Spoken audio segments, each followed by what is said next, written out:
people are taking it like he's going to make some symbolic gesture and everything's going to erupt in violence. I mean, we should have more faith in people than that. But I think also this aspect of shame is a bit troubling. That you see this increasingly. Shame is being used as a form of social control when other controls are perceived to have failed, or when we don't have faith in our institutions, or like even when there's something legal in place, it's not seen as enough. So I wrote an article years back for Unheard about the medieval show trial of Caroline Flack. That very sad story. But it was interesting because she had been accused of assaulting her partner, and she was about to go through a legal process. But that wasn't enough for people. She had to be made an example of, and so we don't trust the public. We don't trust people it's like, oh, well, she has to lose her job. She can't be a host of Love Island because, people are going to see her on TV and suddenly feel a bit punchy. You have to trust that people can see things and make Yeah. choices about how they're going to live their lives. And I think this use of shame is used to send a message about people, like we're all sort of children, and we don't trust people to be free and consenting adults. We see everyone as perpetually children, and everything in the public sphere is there to make an example for how we should all behave. I think that's very anti-freedom, very backward. How much can the president actually use his influence to help create some political harmony? Yeah, it's a quick visit. Blink and you'll miss it. I think, anything even remotely symbolic or message sending was canceled at the last moment. And it does appear to be the case that there's a popular opinion, at least amongst those doing the planning, that the US president has some influence there. But I think it's greatly overstated. For Northern Ireland, they're obviously not going to trust Biden because he's seen as very pro-Republic. But, that's obviously it's for the people of Ireland to decide, and it's not like some symbolic gesture on the part of Joe Biden is going to, people are taking it like he's going to make some symbolic gesture and everything's going to erupt in violence. I mean, we should have more faith in people than that. This is something that it's a different time. Yes, the US president has had historically a role to play, but I don't think that anything that Biden says or does at the moment is going to have a massive impact on people's opinions about the situation. What actually would it take to say, okay, let's get our heads together and fix this?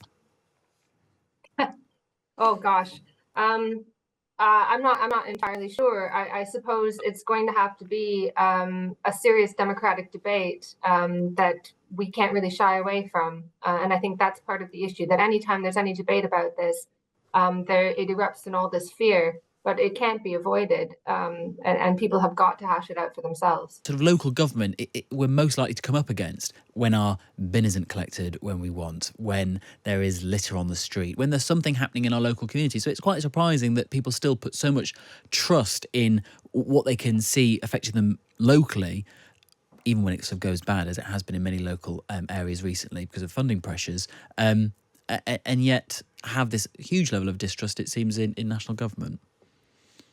Well, yes, I think it speaks to a much larger issue that generally people are losing trust in national and even international governing structures.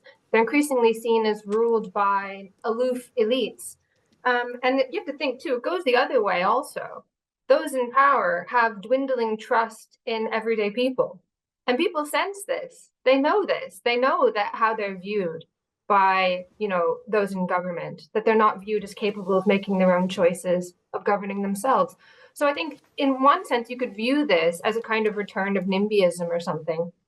But on the other hand, you could see a kind of progressive kernel within it that people seem to trust themselves and those closest to them to self-govern. And this is important because we're seeing this, an alternative trend of increasingly intrusive government at the highest levels that wants to sort of dictate how you live your life, what you can say, what you can, what you can say online even.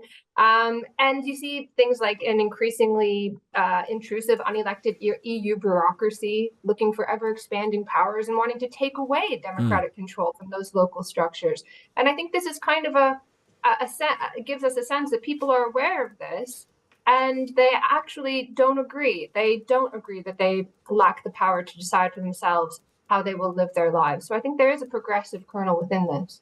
This is the thing, like people like Musk have now become stand-ins for a debate about free speech, or not stand-ins, but these protectors. When they're inconsistent protectors of free speech. They protect it when it suits them, and they don't when it doesn't. And it's rather unfortunate that that a lot of the controversy around Musk and Twitter is around, is he controlling speech enough?